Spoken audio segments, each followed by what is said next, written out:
Um, Excellent. Well, welcome everyone to this session, our icons session. I'm rather looking forward to this.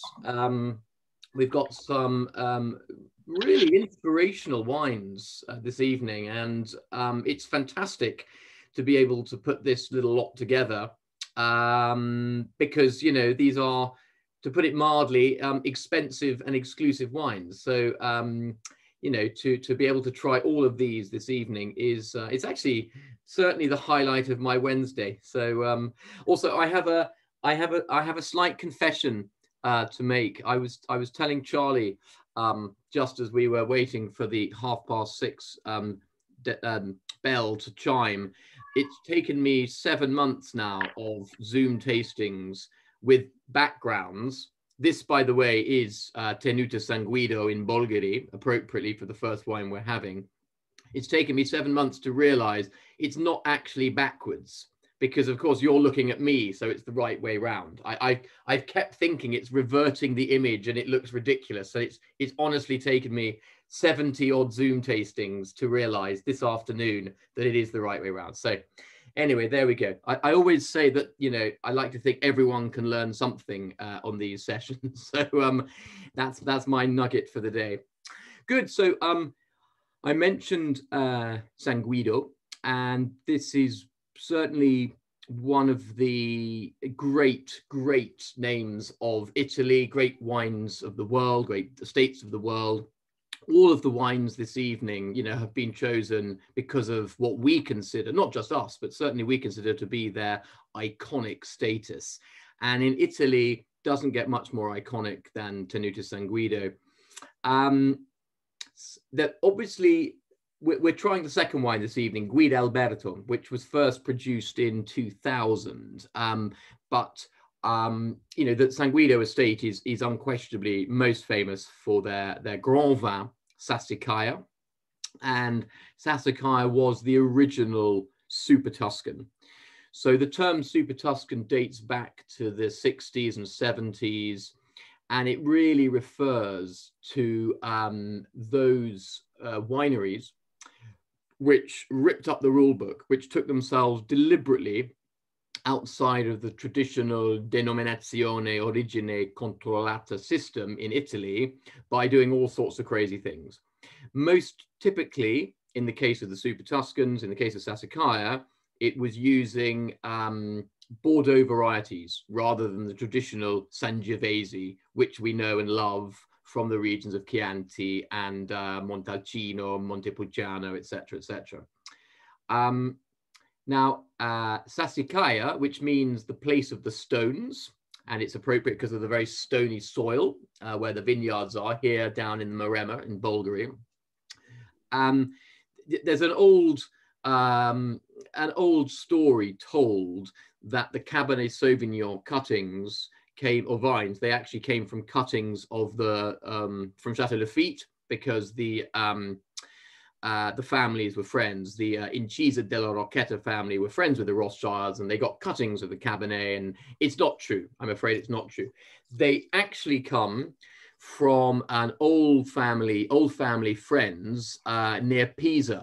And this in itself is quite interesting. I won't get too distracted, but it's quite interesting because there is an interesting little estate that we have done a bit of work with called Tenuta Lenzini, which is just near Lucca, and they claim to have the oldest Cabernet and Merlot vines in Tuscany because the house was originally owned by Josephine Bonaparte, who brought them over with her from France. So, you know, and obviously Lucca and Pisa much closer than Lafite and Bolgheri. So, you know, there could be something in it. Now, the illustrious Piero Incisa della Rocchetta started making this Cabernet blend in 1948, Sassicaia, and it was only in 1968 that his son Niccolo and his nephew, one Piero Antinori, who becomes relevant for our next wine, convinced him to sell it. So the 68 Sassicaia went on the market in 1971, and it was a lowly vino di tavola, And I've actually drunk vintages of Sassicaia with Niccolo Incisa at the estate and his daughter Priscilla when Sassicaia was still VDT, Vino di Tavola, the lowest of the low. It's quite extraordinary. Flash forward to 1994, and Sassicaia receives its own denominazione. So you now have DOC Bulgari Sassicaia, and it's unique in Italy. It's a bit like Chateau Guerrieri in the Northern Rhone, which stands alone in being the only French maison or chateau or domain to have its own appellation of Appellation Chateau Guerrieri. So this is the Italian equivalent. So it just shows you how the fortunes of San Guido have waxed. And Sassicaia is now probably the most investable, the most sought after of all Italian wines. We are drinking their Guidalberto, which was named after Niccolo's great-great-great-grandfather, Guidalberto Gerardesca. And as I said, this was introduced in 2000. It was originally 40% Cabernet Sauvignon, 30% Merlot, 20% Sangiovese. But since 2004, they've cut out the Sangiovese altogether, and it's been a pretty solid 60-40 Cab Merlot ever since. So everyone get their noses in, have a good taste. Mm. Mm. This is the 2018 vintage, a really, really commendable vintage in Italy, in Tuscany, certainly the wines we've been trying latterly, because 15 and 16 were very, very solar vintages, were very, very structured, were very ripe, very powerful. 17, even hotter, even more intense, a real kind of roasted quality to some of the fruit. Whereas 2018, whilst it had a pretty hot July, the temperatures in August, the sort of key ripening period, were much, much lower than average. So what it did was it really extended the phenolic development and maturation of the grapes, particularly the Merlot, and the Merlot was harvested 10 days later than normal here in Bulgari. So what this means, and I think you get this from the wine, is a lovely nervosity. There's lovely tension, there's elegance, there's great acidity, but it's not, I mean, the wines from San Guido are never jammy, but Guidalberto tends to be a little bit more fruit forward, a bit more, internationally styled, a bit more new world than Sassicaia. But in 2018, you've really got a baby Sassicaia here. You really do. And I think, it's youthful, it's young, but it will develop beautifully. And yeah, it's rather delicious. So there we go. Any comments or initial suggestions or thoughts on the Guidalberto before we move on? Tom, what sort of life do you think this has ahead of it in terms of reaching its peak? Well, good question. I think it's approachable now, but I would be very comfortable putting this away for another 3 or 4 years and drinking over a decade, certainly 7 or 8 years. And I don't think it won't kind of slip off the plate after that. I think it'll continue to give a lot of pleasure. So, but it's probably going to be in its peak window, I'd say, between 3 to 8 years time. So in between those years would be the perfect time to be cracking open the 18s. I know, for example, I actually have a bottle or two left of the 2015 Guidalberto, which is drinking magnificently right now. One other thing I thought I'd mention before we move on is one of the big turning points for San Guido was bringing on board Giacomo Takis, probably the most famous of the Italian traveling enologues. And Giacomo really took the winemaking. This was in the sort of mid-70s to a new level. And interestingly, many of you will know this story because I've mentioned it in a different context so many times, but also at the helm for the early vintages was the young Carlo Guerrieri Gonzaga from San Leonardo, who straight out of Enological College was then shunted down to his cousins, the Incisa della Rocchetas, to help Giacomo Takis make the early vintages of Sassicaia. And then Carlo then took Giacomo back up to San Leonardo to make the same style of wine up in Trentino. So there's a lovely kind of relationship between all of the Tuscan and Trentino aristocrats. And probably a great example of that is the wine that we'll move on to next, Tinianello. I'm just going to finish. Sorry, Tom. Yes. Quick question: Can you tell us for all these wines a little bit about the alcohol and the oak that's used to mature them? Yeah, no problem. So the alcohol here on the San Guido, I can read straight off the tube for this one, which is good. So this is a very moderate 13%, and one of the impressive things with the wines from San Guido is they're very rarely over 13.5. It's only been, I would say, in a few vintages that Sassicaia has got up to 14. In fact, alongside that, the oak treatment is generally speaking much less new oak than you find in a lot of Bulgaries. So for example, in this case, I think it's not more than 30-40% new oak. And even in Sassicaia, it's I don't think it's much more than 50-60% these days. So much so that this middling alcohol, 13 to 13.5%, this reduction in the use of new oak, definitely has led to the wines of San Guido being referred to as more Bordeaux-like than a lot of Bordeaux, where they're using a lot more new oak, a lot riper fruit, a lot more alcohol. Sassicaia remains very, very Bordelaise in style, old school. So do you think less new oak means that they're more suited to earlier drinking in terms of style? That's a good question. I think that the fruit shines through earlier in their youth. You don't, sometimes, for example, if you were to take Ornellaia or Massetto of the same age, that's a lot more new oak, and you really taste that vanilla tones in their youth.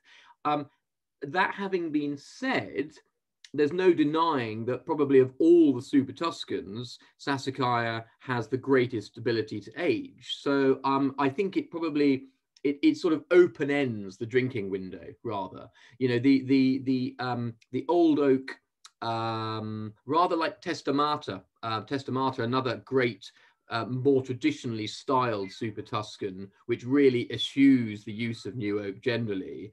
It is more elegant, more perfumed in its youth, but there's no suggestion for me that it won't age for a long, long time. It's still using oak, it's just using bigger, older oak. And presumably this is all French oak, is it? Absolutely, 100%. Allier Trancé oak, yeah. So we'll move on to the Tignanello 15 now.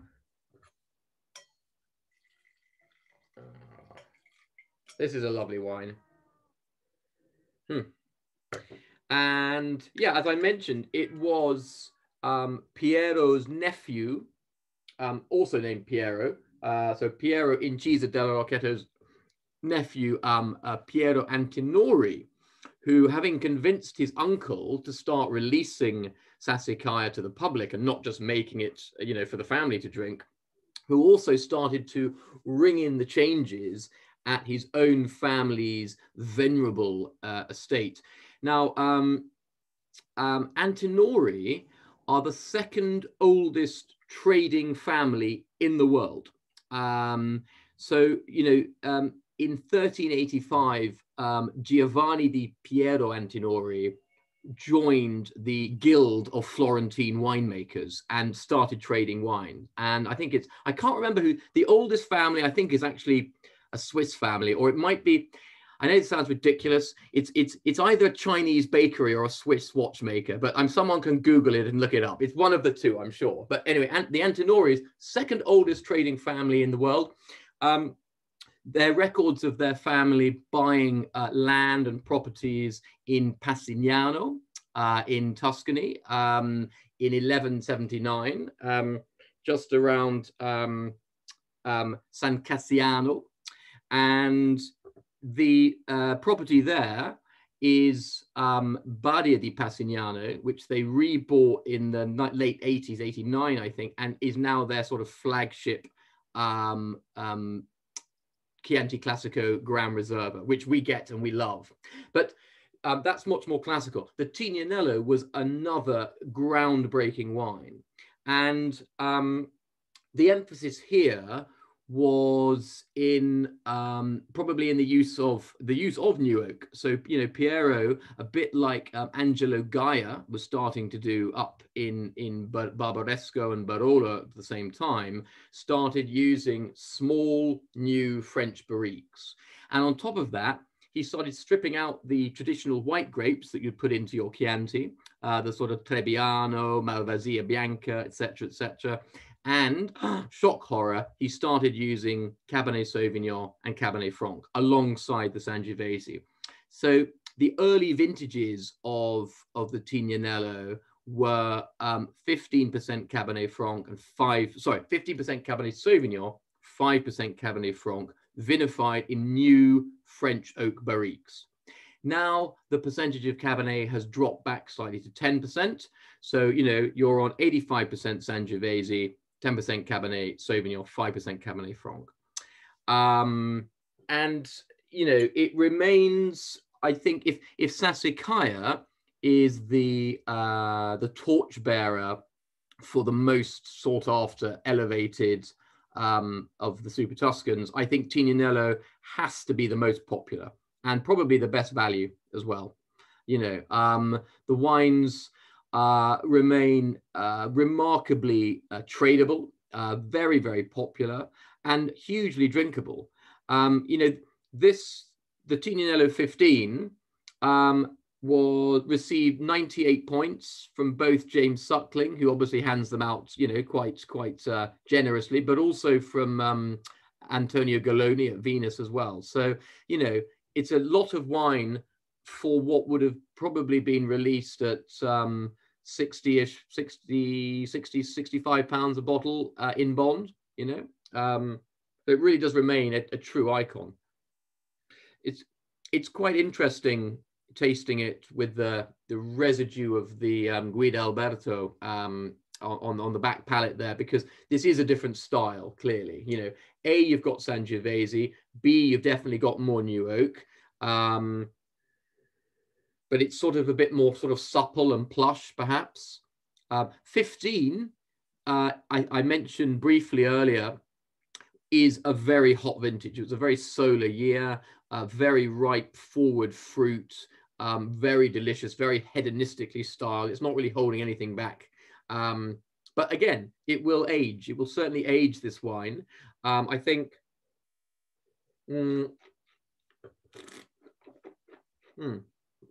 Yeah, I mean, you can definitely feel both the wood, but also the richness and ripeness and the tannins there as well. I mean, it's a more suffusing, mouth-filling wine than the Guidalberto, and that finish really does sort of rumble on. It's a beautiful wine, Tignanello. I'm sure. Has anyone not tried Tignanello before? Because let's have a quick hands up. Okay. Wendy, excellent. Okay, Ed, you're kidding me. Ed, that's no, you've never tried Tignanello before, sure. No, he actually has not. Oh. Sorry, could I ask, is this typical of the Tignanello, kind of this profile? It really grabs you in the mouth and you just start, you know, salivating. Yes. I think I would definitely say I definitely say that, you know, if you like Tinianello, you're going to love the 15. If you don't like Tinianello, you'll probably still love the 15. But I mean, it's definitely a very hedonistically styled wine. At the same time, it's got that impressive structure too. You know, it's not just all fruit. It's just very good quality fruit and plenty of it. Wendy, you were asking where the vineyards are. So we're in San Cassiano in Valdipesa. In Valdipesa, basically. So well worth a look. It's you know, the Antinoris have various estates in Tuscany. They also have an interesting property up in Franciacorta, Montenisa, and they have properties in both South and North America as well, in Napa and in Chile, Argentina. No, hang on, Chile, yes, maybe in Argentina as well now I think about it. Wonderful family. I've got to become pretty good friends with Allegra Antinori over the years, who with her two sisters are slowly but surely taking over more and more of the family business from their father, from Piero. And in fact, I'm just trying to work out, is there anyone joining us this evening who was at, we did a wonderful Antinori dinner with Allegra and I co-hosting at 67 Pall Mall, I think last year or the year before. And I don't think anyone on this call was there. Nathan was, but Charlie was as well. But anyway, that was great. We'll do another one virtually, or hopefully not in reality. So thoughts just before we move out of Italy in terms of comparison between the two wines. I mean, there's obviously a fairly significant price differential. I think this is sort of, actually, Charlie, maybe you wouldn't mind flashing up the bottle prices just for comparison, but I'm thinking we're going with sort of, you know, 30, 35, 40 pounds versus 65, 70 pounds, that sort of thing. Any particular favorites, either in chat or unmute yourself and belt out loud?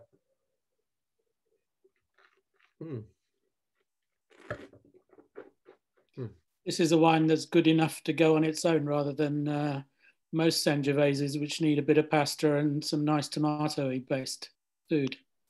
Yeah, it's definitely, you know, there's no edges on this wine at all. It's definitely got the roundness, the supple fruit. I think the new oak helps in that respect, and you know, it is just delicious. I saw sorry, Wendy and David's points. I mentioned that we were in Valdipesa, San Cassiano. In terms of the soil type, again, it's a bit of a mix of the kind of calcareous soil, but that galestro hard stone as well, that classic kind of Tuscan stone soil. You know, there is probably a little bit more clay, but that you tend to find slightly further up where the Celaya is planted, which is their top Super Tuscan.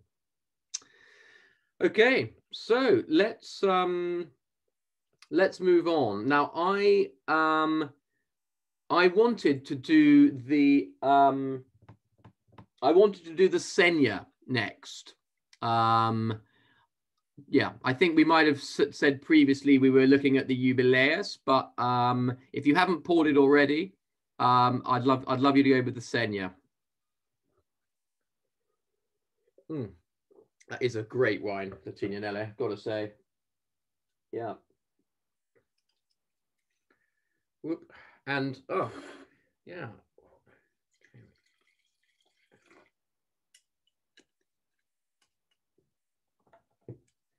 This I have to say is really rather interesting for me, because just last week we tried the 2018 Sena, which has received 100 points from James Suckling, and its highest ever score of 98 points from the Wine Advocate. So it'd be very interesting to try the 16, which is quite different, alongside the 18. Whilst we're on points, the Sena 16 that we're drinking now was, until the 18, the highest scored Sena from the Wine Advocate, from Louis Gutierrez, with 97 points. And it received 98 points from James Suckling as well. So again, we're talking something which is really pretty iconic, pretty special. It's so different from the 18. I don't think, well, Luke, no, actually, Angus was here. Angus, I think, I saw him, yeah. So Angus tried the 18 last week. Completely different wine, the 16. So one of the sort of threads, I think, with the wines is, you know, they're icons because of their status now. But there's also a brilliant story behind them, which I think is part of the compelling reason to sort of enjoy them. And Sena was really the first of the Chilean first growths, if you like. It's been known, you know, popularly as the Chilean Opus 1, because it was originally, when it was set up, it was a joint venture between Robert Mondavi of Opus 1 fame and Eduardo Chadwick from Errázuriz, you know, one of the most prestigious and also prominent of the Chilean wine dynasties. Chadwick, Eduardo has been the owner now for, I can't remember quite how long, but certainly for the last decade, I think. And he was as well awarded Decanter's Man of the Year in 2018. So, you know, as recent, you know, outstanding retailer of the year, I think it's only good we raise a toast to the Decanter Man of the Year as well, from a couple of years back. Eduardo is a lovely chap. He's a tremendous chap. I've had the pleasure of his company at dinner and various tastings, and incredibly diffident, obviously very passionate, of course, but, you know, a real trailblazer.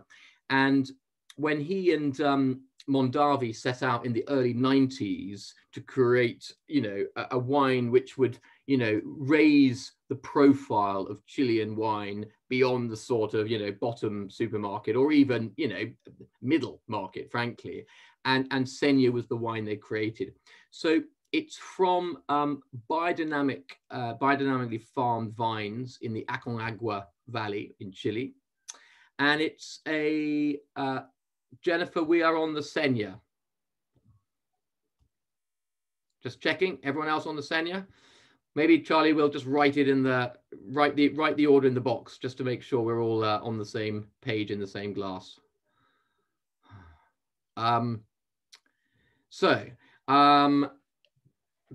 Back in the early 90s, Eduardo and Robert Mondavi decided they wanted to kind of, you know, raise Chile's game.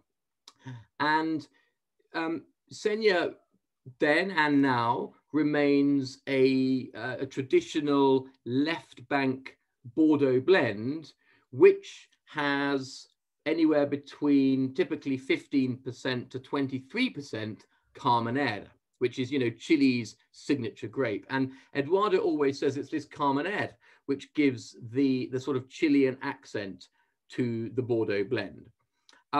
In 2016, there's an unusually low percentage of Carmenere, only 8%. And it's quite interesting because despite that, you still get, I think, quite a lot of that Carmenere leafiness, which I always associate with Chilean, well, with the grape itself and with Sena. Yeah, it's also only 13.5% alcohol, which was why I decided to change the order around, because I think the PerSe is a whole degree more, and I thought it would rather overpower it as the next wine. Probably the fascinating story of Sena really comes into its own with the Judgment of Berlin in 2004. And this it wasn't perhaps quite as famous as the Judgment of Paris in the 70s, but it was certainly very, very groundbreaking for Chilean producers. and specifically for Eduardo and his team, because he organized a blind tasting.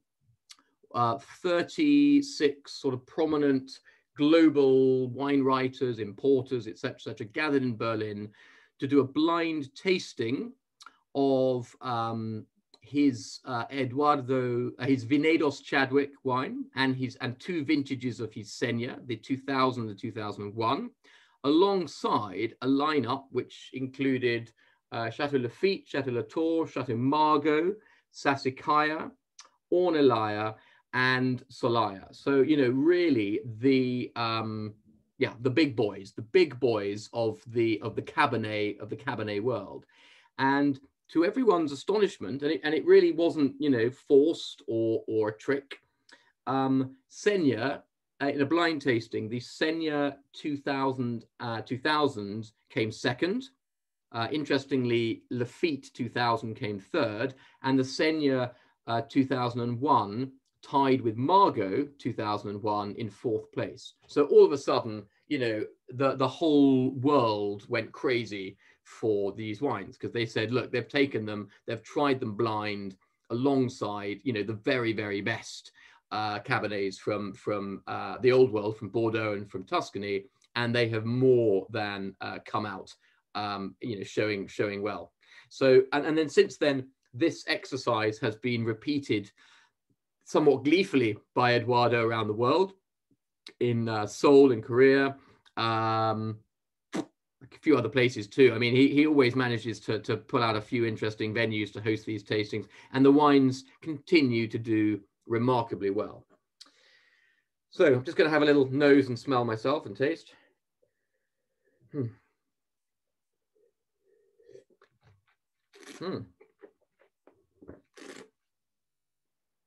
Oh, wow.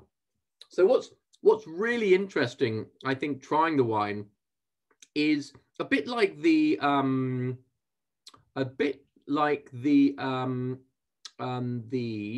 Sassicaia that we started with. Sorry, the Guidalberto that we started with. This, for me, doesn't immediately taste very warm climate, very jammy. There's lovely sort of balsamic tones beginning to come out. There's a lovely florality on the nose. There's a nice kind of almost like sage leaf sweetness. And yes, there is a touch of that black currant that you always expect from Chilean Cabernet-based wines, but more herbaceous, more herbal. It's really, so Anna, to your point about what does the Carmenère, for me, it's always a leafiness. There's always a leafiness, a bit of an energy, probably a touch of acidity as well. The rest of the blend is, it's about 55% Cabernet Sauvignon. And then the makeup is Cabernet Franc, Merlot, a small amount of Petit Verdot. And in this case, as I said, only 8% Carmenère, which is quite a bit less than you tend to find. I think the most it's ever gone up to is 23% back in 2012. And it normally hovers around about 15–16%.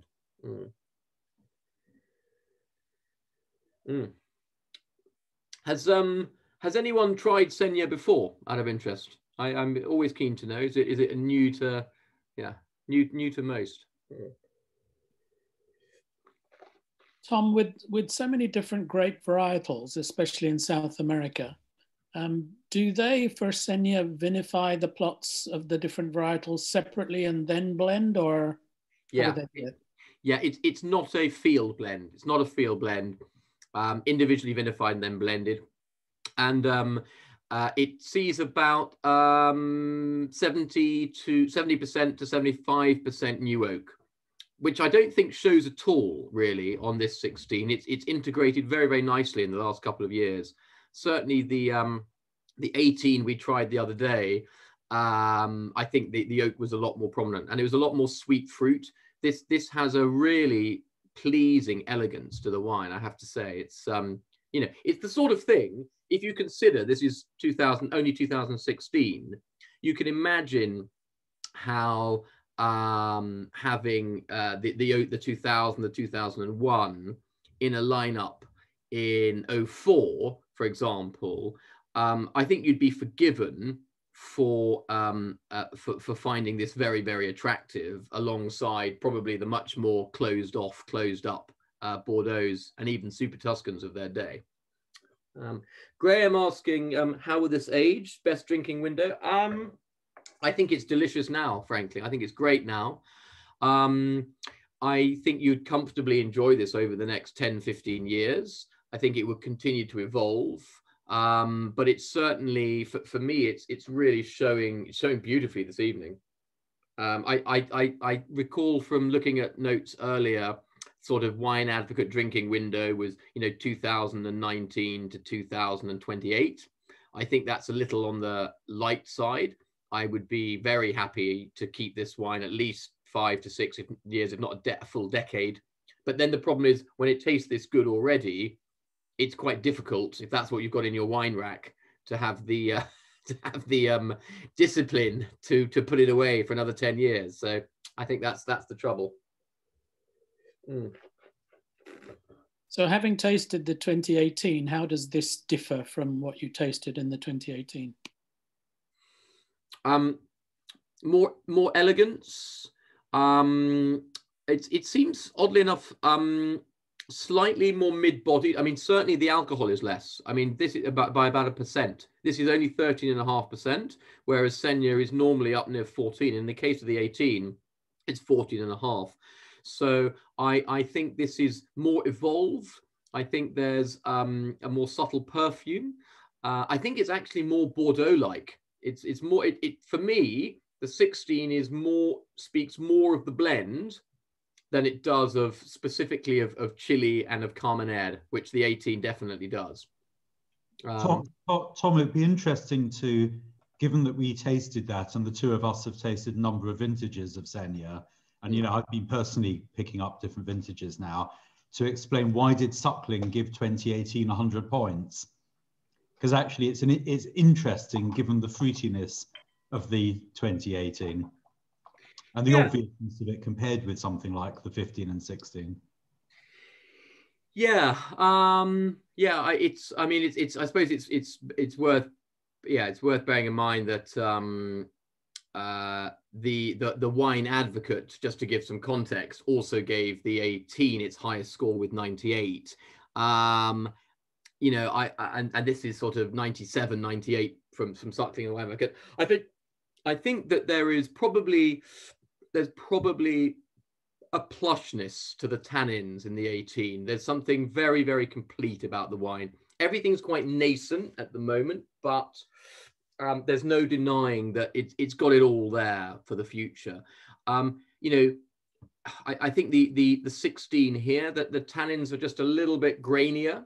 I rather like that, but it's not as plush a wine as the 18. And I think certain critics definitely respond well to very plush, rich fruit. Would be my guess, basically. I'd say, Tom, it is believe our taste, not necessarily the critics. I think there's too much of a trend to look for points nowadays. And whilst they're helpful when you haven't tasted the wine yourself, actually the wine does change a lot by vintage. And the 18 was quite a surprise in that sense, wasn't it? Yeah, I think so. Sorry, I've already moved on to the PerSe because my glass was empty. Again, just so there's no confusion, we are sticking with our South American contingent, and it is the PerSe Iubelius 15 that we're drinking now. I love this wine. I'm conscious I'm going to repeat myself a little bit for those of you who were either here for the Eddie Del Popolo and David Bonomi PerSe event that we did with them live from Mendoza a few months ago, or even those of you who were with us for the previous session where we had the the Volare del Camino. So I apologize for a little bit of repetition. I don't apologize for presenting another wine from this truly, truly incredible I can't call it an estate. It's not an estate. It's 5 hectares. It's tiny. But, you know, these guys are the icons of the future. I think they're becoming icons. We're certainly, I think, helping to propel them into the front rank. Well, no, they're in the front rank, but maybe not everyone knows about them.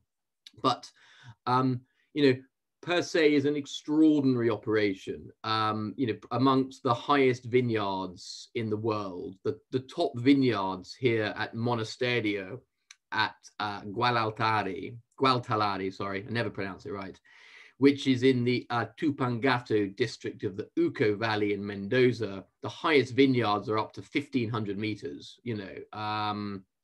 And, you know, if PerSe, sorry, I beg your pardon, if Sena was, you know, the first of the Chilean first growths, then the wines from the Uco Valley, you know, are really, you know, Argentina's first growths. And I've got a few little comments here, which I quotes rather from journalists, which I mentioned previously, that Tim Atkin, obviously a wonderful wine writer, amazing palate.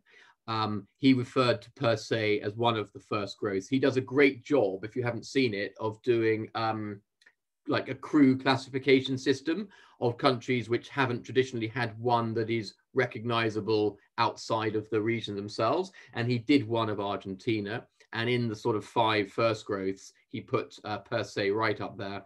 And he said that I think probably an even more interesting comment we made was the growing importance of terroir in Argentina, that, you know, it wasn't just about the same soils and the same climate, and you just did different things in the winery to make slightly different wines. That, you know, really the importance for Argentina's evolution as a winemaking nation is in the exploration and development of its terroir, for sure.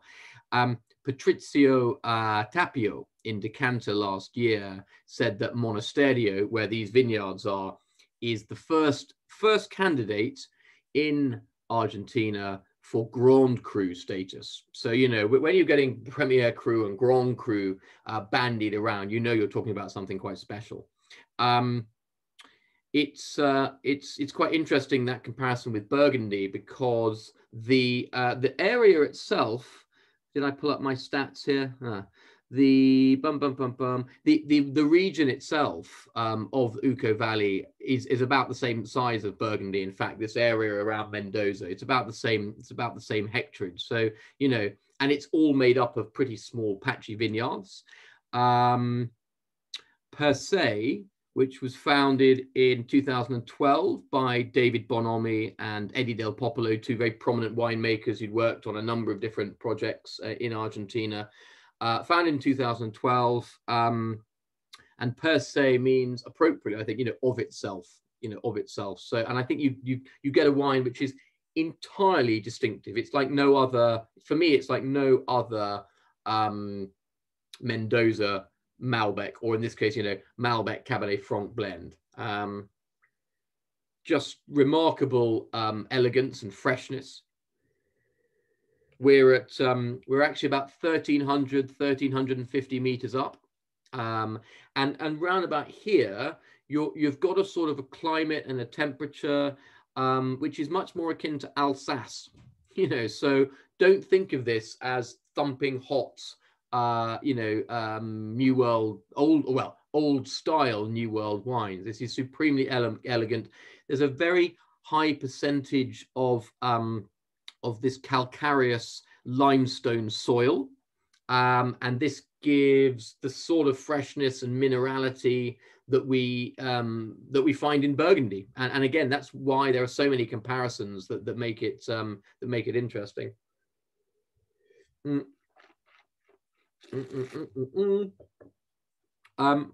Again, to just hammer home the point about the difference with Gualtalari in the Uco Valley in Tupungato, you're up to 6 degrees different temperature from sort of downtown Mendoza. So once again, this is going to have an impact on the maturation of the fruit, the length of time, that the grapes get to spend developing all of their phenolics alongside the ripe fruit. And you really get that in this wine. 2015 was interestingly, because we've talked about 15 in previous contexts as being a very solar vintage, you know, with regard to Tuscany, in Burgundy, in Bordeaux. In Argentina, it was quite a cool vintage. It was quite cool, and it was quite damp, although a bit drier than 16. And I think you've definitely got rather like the Sena in 16, you know, across the hills in Chile. You've actually got a wine with wonderful elegance, great precision. You know, it's quite, I wouldn't say it's angular, but it's a lovely linear wine. This doesn't just, like so many Malbecs, sort of just kind of fall apart in the mouth. I think it's a wine as well, despite carrying, you know, 14.6% alcohol. I think it carries it very well. And also, it's not a wine I feel the need to have a big steak with. In much the same way you could say, as we were discussing earlier, that, you know, a lot of Sangiovese has the sort of edges where you want food with it. I think a lot of Malbec has the power, almost brutal power, that you need something with it. This, I think, is quite sophisticated, very sophisticated. Whilst we're on Tom, yeah. Can I just ask a quick question? So having listened to the producers on this one back in July, we've made a note here that the aging potential is, you know, up to 20 years. How would you expect this wine to evolve in that time frame, if we can all hang on to it for that long, of course? Yeah, I think Eddie was saying that even they were surprised when they tried their early vintages, you know, the 2012 and 13, just how incredibly youthful they were. And I would be very, very surprised, given that again, that tension in the wine, that real kind of tensile strength. I'd be very surprised if this didn't see out the next 2 decades. You know, you get the impression that the fruit will soften, it will recede slightly. There will be more secondary and tertiary characters developing, more leather, more licorice, more spice, more earth, more of that, you know, almost Burgundian dung character coming through. It'll still keep the fruit, I'm sure, and the structure, the acidity and the tannins seem very nicely balanced. You know, they're there. It's not as monolithic as the Cray, which is their, you know, top 100% Malbec cuvee. The Iubelius I really love, because it has the Cabernet Franc component. I think it's about 20%. I can't quite remember off the top of my head. Might be a touch more. They're both it's not a field blend again. So the different varieties are blended separately, then aged 16 months in barrique. And yeah, I'm just looking at my notes from previously. There's pure chalk and limestone, sort of 50 centimeters underneath the basic soils. So, you know, you're getting to some impressive bedrock relatively quickly. And 96 plus points from the Wine Advocate, and only 1,020 bottles made in total. You know, so we sell this it is sold to us in cases of 4 bottles only, which is the only wine I know of its kind that can't manage a 6. It sells the wines in cases of 4, which is pretty unique. But there you go, 1,020 bottles, and I think we've sold or drunk most of them. So yeah, but it is tremendous kit. Yeah. Okay, well, let's move northwards. We'll stay in the Americas, but we'll head north. Now, I think, if you don't mind, team, again, this was a slightly trickier one to decide because, you know, there is an argument to do the older wine last.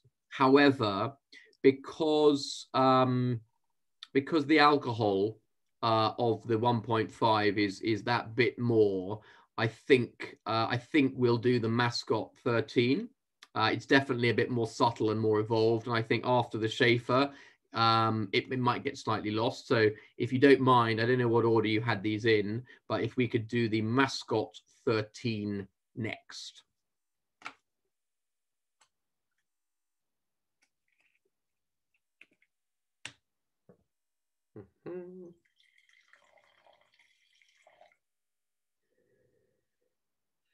Wow. Yeah. This has opened up quite a lot since I opened my little test tube earlier.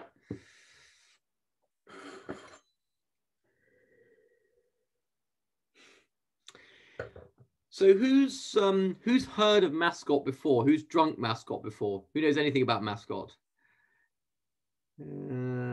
Seeing an overwhelming hands down at the moment. Good. So I can completely Simon, that was a yes. You know about the Mascot. I've heard of it, but never had it. I've been close to a bottle of his Promontory, but never tried it. So I'm looking forward to this. Excellent. So this is, I suppose, in some respects, this is a bit of a cheat because the wines, the stablemates from this producer, you know, the Harlan especially, is definitely of icon status, whereas in fact the Mascot remains quite deliberately very under the radar. It's the sort of, you know, connoisseur's choice. So could well be a future icon. It's certainly great fun to show it off to you this evening. So we're in Napa. We're basically taking the younger vine fruit from the Harlan, Bond, and as Simon said, Promontory estates owned by the Harlan family. So Bill Harlan, one of the great Napa pioneers, who sadly, of course, the family, amongst other holdings, owned the Meadowood Resort, the 3 Michelin starred resort, which of course was completely destroyed in the recent wildfires in California. So, which is, you know, one of many terrible losses to the region. Harlan has become justly famous. I think Robert Parker, once they released their first vintage in '94, said Harlan is quite possibly makes the most distinctive, incredible wine, not just in Napa, but in the world, or something along those lines. He was obviously a big fan. Bond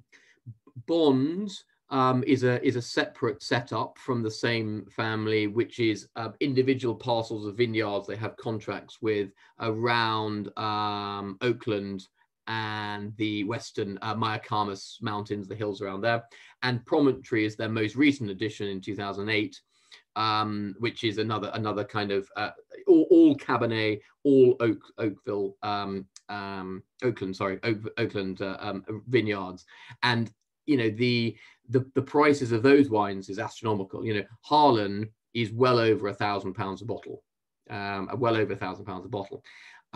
The Mascot is look at that, a trifling £180. There we go. So yeah, it's a bargain. It's a fifth of the price. And the project was originally started by Bill's son, Will, who's a lovely chap. He's fractionally younger than me, so very young. And when I first met him, we bonded immediately because we'd both studied theology at university and then both gone into wine. He'd obviously got very little choice given, well, neither of us had much choice, frankly, because theology doesn't lead you into many directions unless you want to become a vicar. And, you know, he happened to be, you know, the next scion of one of the most prominent wine families in California. And I like drinking. So, you know, that was where sadly our shared history parted ways. But really nice chap. And it was his project back in about 2005, 2006, where he convinced his father, Bill, and the team to start giving him some of the sort of adolescent fruit. So the sort of 10 to 15-year-old fruit from all of the estates. So from Harland, the vineyards that Bond uses, and from Promontory, and to make their own wine. Now, the interesting parallel with this wine and the Sassicaia, which, you know, we were starting with the San Guido's Guidalberto, is that Mascot started off as it was the wine for friends and family. It wasn't sold. And even to this day, it's never presented to critics. A good friend of the family is J. Mckinnery, who's the wine writer for the Wall Street Journal.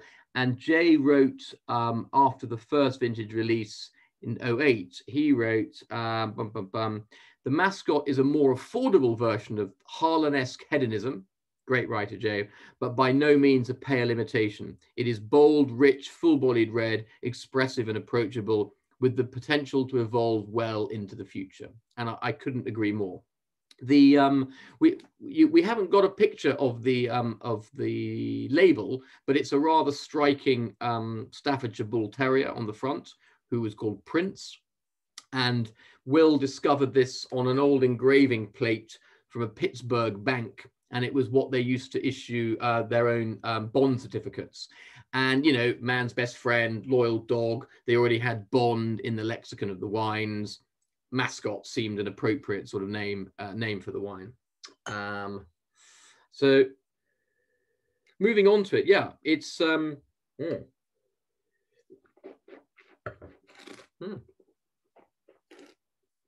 think what's quite fascinating is the steady evolution of the wine that we can clearly see. This is the oldest wine by a good factor. We're on to 13, and there's definitely moving on to those kind of nougat notes, old nuts. Wendy and David, not such a fan. Violets or lavender. Some people might enjoy, caramel. Sorry, that's Rajesh up there. Definitely we're seeing an evolution of the fruit towards more secondary and tertiary characters.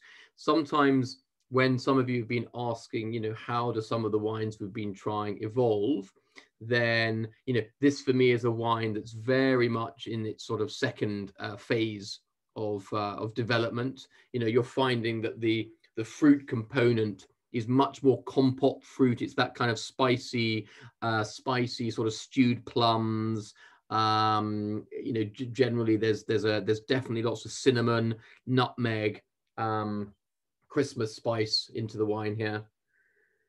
It's the first vintage was only 2008, and it's been quite interesting trying the different years. I think 11 is drinking very well now. The 12 is very young.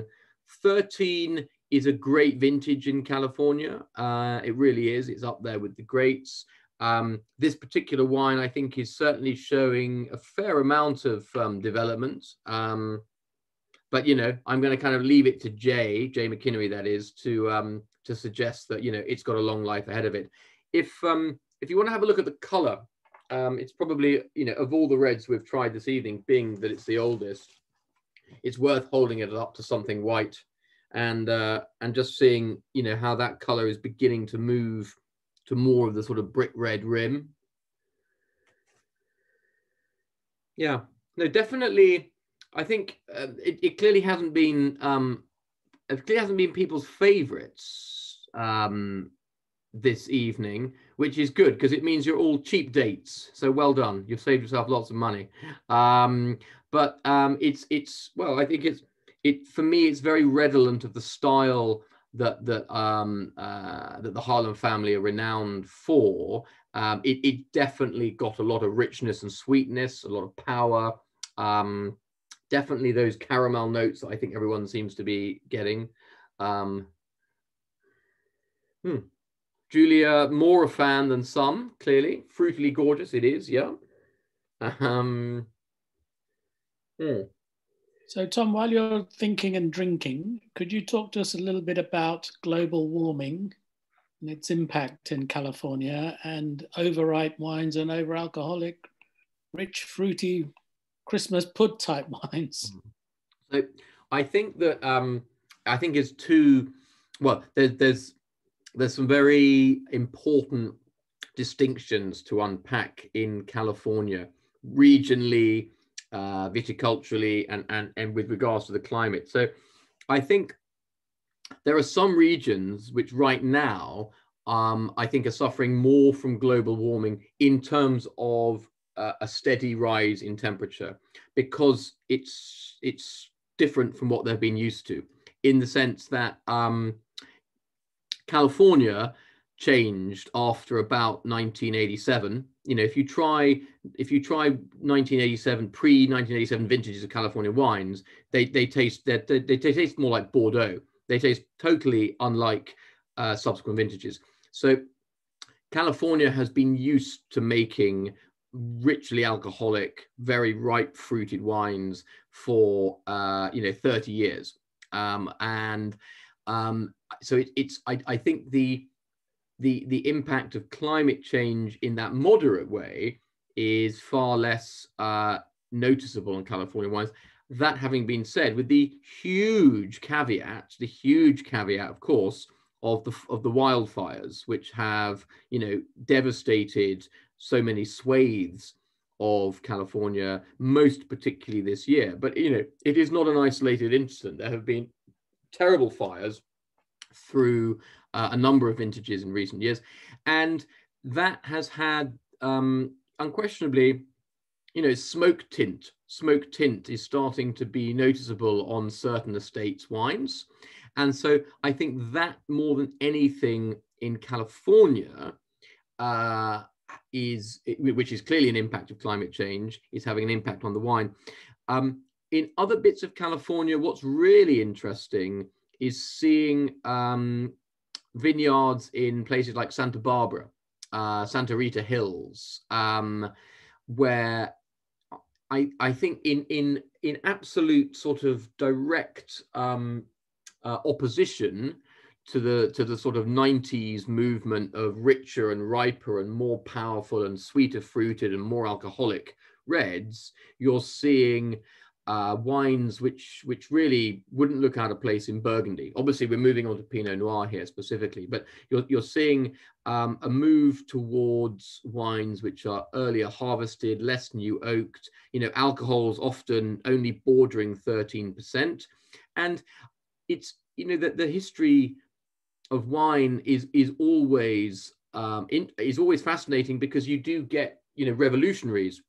You get counter-revolutionaries. You know, you get a new hypothesis of how to make wine, and it's invariably against a previous one. So then the antithesis arrives, and then finally you arrive at some kind of synthesis. So I think in California, we're seeing the extremes. We're seeing the extremes of climate change affecting wines in a negative way, and we're seeing a reaction to that, both the stars of wines and climate change itself, in an attempt to make a much more old world style of wine. And that, I think, you can see across wine regions in the New World. You can see in Australia, you know, the number of winemakers who are doing much more whole bunch than we ever saw before. So there's more green matter going into the vats, you know, to counterbalance the ripe fruit. We're seeing much earlier harvesting, less new oak, less batonnage, you know, less pumping over.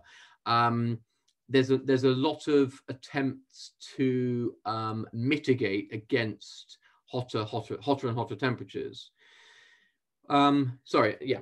Yeah, I accept what you say, and I was thinking more along the lines of the previous wine, and the impact of altitude and the slightly cooler climate that brings that freshness and elegance, and the terrain in California between Napa and Sonoma, and the different heights and the little microclimates, and how that will help to protect beyond all the other means that vintners have in actually vinification methodology, in protecting the grapes.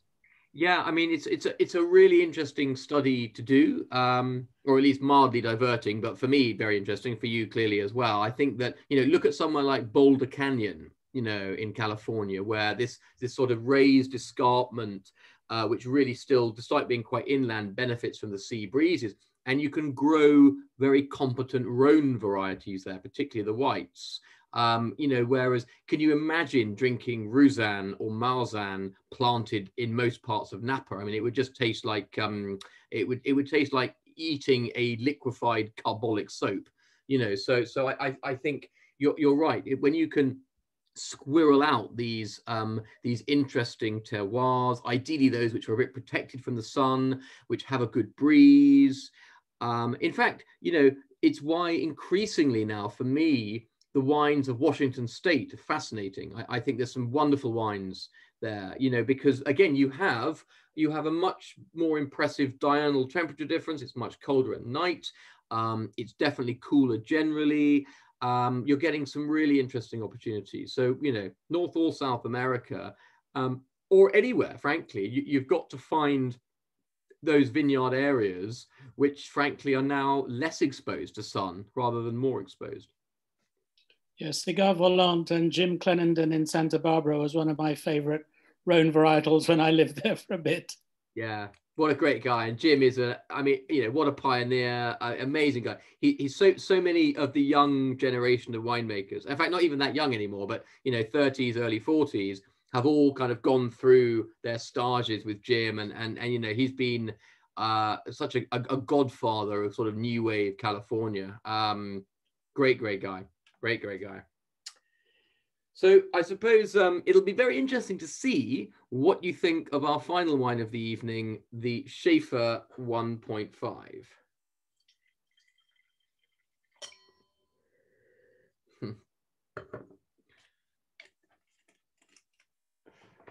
Right, okay, let's have a little go on this.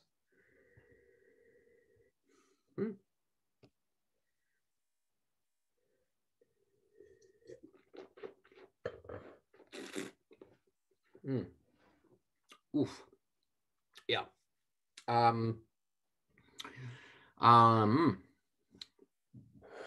a shy wine. Not a shy wine, that's for sure. 16, amazing vintage in well, in fact, amazing vintage around the world. If you had to sort of pick vintages which have, you know, generally excelled for whatever reason globally, then, you know, 16 is certainly one that you can pretty much, you know, back up the trucks, most regions that you like. And I think 16 in California is definitely one of the greatest greatest vintages that's ever been produced. The top wine from Shafer, the Hillside Select, was a 100-point wine from a number of critics. I mean, 3 or 4 gave it the perfect score. Shafer, Doug Shafer, who sadly passed away last year, in fact, set up the estate in 1978, my birth year. I'm hoping one day to get sort of, you know, an annual a case or so of that particular vintage, as a, you know, recognition, frankly. But you know, is another Napa icon for sure. And, you know, once again, we look back to Robert Parker, who said, you know, Shafer is one of the world's greatest wineries. We're now sort of Stag's Leap vineyard territory, and this is their young, the young Hillside Select. Some of the fruit is from the same vineyard, and some of it is sourced from nearby. And, you know, you've got classic Napa cab character here. This is 100% cab, 100% new oak, 20 months worth. It's, you know, it's a brilliant example of what California does very, very well indeed. I think this was the 2016 was their joint highest scoring ever wine for the 1.5, alongside the 2010 vintage. Incidentally, another great vintage around the rest of the world. And it's quite intriguing when you consider that the Mascot beforehand, only 3 years older, but at least 90% Cabernet Sauvignon, you know, bits and pieces of Petit Verdot, Merlot, Cabernet Franc thrown in, but, you know, Cabernet is the main man here. How very different it is from this wine. Different style, quite not a dissimilar vintage in terms of character and quality, but a very different wine indeed. It's why we thought there'd be quite an interesting comparison to make. But probably, you know, you can taste from the inkiness, the richness, the pastel fruit character, and, you know, the not the not delicate alcohol. That this is why I thought we ought to finish with this one, frankly. Now,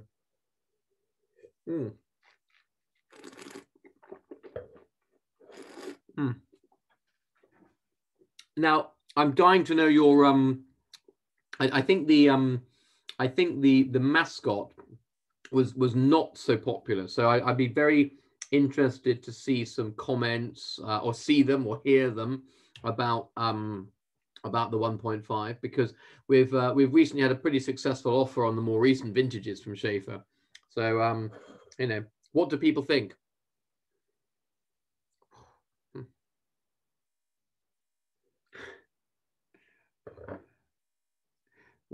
Whilst you're waiting to comment, I've just seen Anna and Jeremy's comment about the San Guido website. It's hilarious. It's absolutely hilarious. It's I don't think they've updated it in 25 years.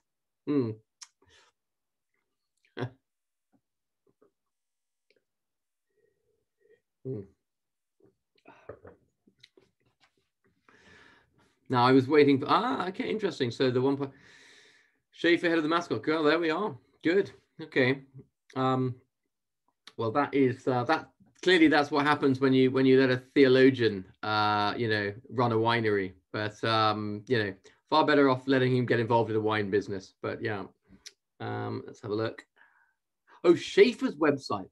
Oh, well, Anna. In which case, you should honestly look up Tenuta San Guido's website. It's honestly, I think it was made just after the internet had been invented.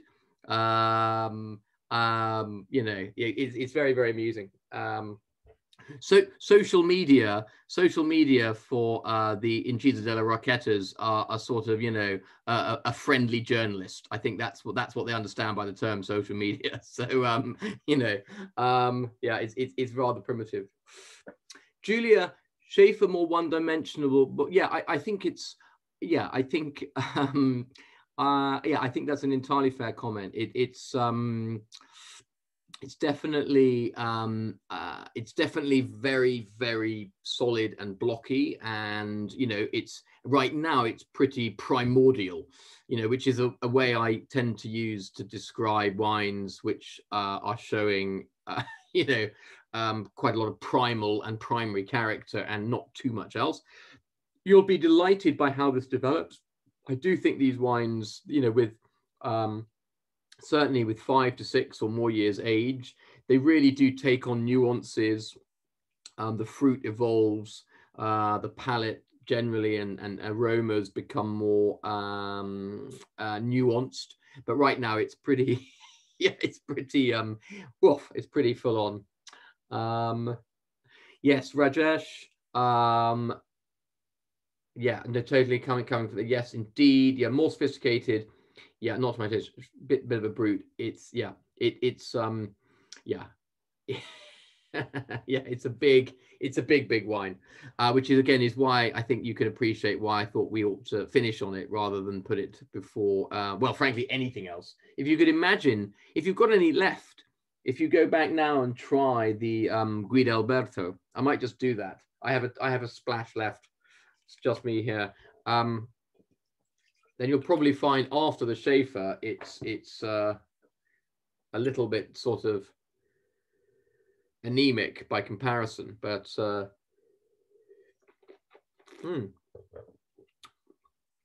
yeah, very different. All the balsamic tones, and the slight kind of soy characters come out, and less of the fruit, because by comparison, it's much much lighter. So a few people have started to mention their favorites, which is great. So it's always good to find that out as well. So generally speaking, either in the chat or you could just yeah, bit of the tang, just sort of let them know who's wine of the evening, not necessarily going back and tasting it now, but whose wine of the evening, again, let's keep in mind the prices as well, was the Guidalberto from San Guido. We can yep, change up, good. Okay. Hands up, or sorry, in the chat, whose favorite was the Tinianello? I have a feeling this might get a bit of, yeah, this might get a bit of love. And whose favorite was the Sena? Yeah, okay. Yeah, good, okay, interesting. And the PerSe, the Iubelius. PerSe, oh, okay, good, yeah. And Nick's going with the Mascot. Anyone else? Anyone else Mascot for the favorite of the evening? Dun, dun, dun, dun. Oh, yes, great. Well, look at this. This is good. I say great because it's always good to have a proper spread of opinion. And last but not least, Simon. Okay, so Heidi, what were you? Oh, you love the Shafer. Okay, so obviously we've got is that Anna and Jeremy going with the Shafer, the 1.5? Is that a joint? No, it's not. Jeremy's going with the Shafer, and I prefer the Tignanello. If we disregard price. Yes. Okay. If we think about value for money, I think for me probably the Tenuta, and I also really like the Shafer. But to be said, like I loved all the wines tonight. So apart from the Sena. Oh, you didn't like them? No. Really? No. Really? Okay. Okay, that is very interesting indeed. Now, so I think most people have put a vote in, although we seem to have with Wendy and David. I can't see. Are they with us? Have we lost them for the evening? I would have been intrigued. But okay, well, interesting. Okay, so it clearly appears that there was something for everyone, which is nice, which is good. Apart from you, Meg, who had nothing for you at all. So we're again most apologetic about that. We'll get your set set up to you tomorrow without fail. How many people are joining us for the Italian Greats next session? That's in 2 weeks' time. Good. If you are available and have yet to join up, then please do. We're going to try two of my absolute favorite estates. Well, I'd love you to join us. The only problem is you're not allowed to say anything nasty about any of the wines at any stage. Otherwise, I'll probably burst into tears. But no, it should be a really interesting tasting because we're getting a little bit more academic in the sense that we're looking at different vintages of same cuvées and that sort of thing. So, that will be a lot of fun. And as ever, looking forward to having you join. Gosh, I think we've rattled through, and again we're sort of a bit over time. But my favourite one, Graham, my favourite wine tonight. My favourite wine tonight was the Sena. Actually, was the Sena because it's so different from the 18, and it showed some evolution. And the last vintage I tried was the 18, and before that I tried the 15 and the 14 and the 13. So that was a big, I like wines which surprised me. I mean, the Tinianello was gorgeous. The Guidalberto is such good value. I'm bored of telling everyone how much I love PerSe. Iubelius is one of my favorite wines of all time. Didn't surprise me tonight because I've just tried it too much recently, but it's a great wine. I have a bit of a hankering for the Mascot. I kind of like that old school Napa style. I like the evolution right now. To be honest, of all the wines this evening, the Mascot's probably the one that I would be most tempted to drink my own supply of now. I think it's the one which is in the window for drinking. And the Shafer is just monolithic right now, but will be great. But yeah, I think if I had to choose one, I really enjoyed the Sena this evening. Good. Tom, Yeah. any pairing of 6 wines that starts with Guidalberto has got to be an iconic evening. Yeah, exactly. So yeah, it's funny as a starter, because actually I really love a good Guidalberto, but needs a bit more age on it, and not to be the first wine of the evening. Yeah, it would be a great closer in many respects. So you know, but brilliant. Well, look, everyone, lovely to catch up with you all. I'm going to hang on for a little bit longer and finish off some of these wines before I go and eat a large Vacherin, which has just come into season, which is great news. So any more questions or comments, please don't feel the need to disappear off immediately. Otherwise, lovely to see you all, and hope to see all of you, certainly as many as can make it, for our next session, which will be Italian greats in 2 weeks' time. Cheers.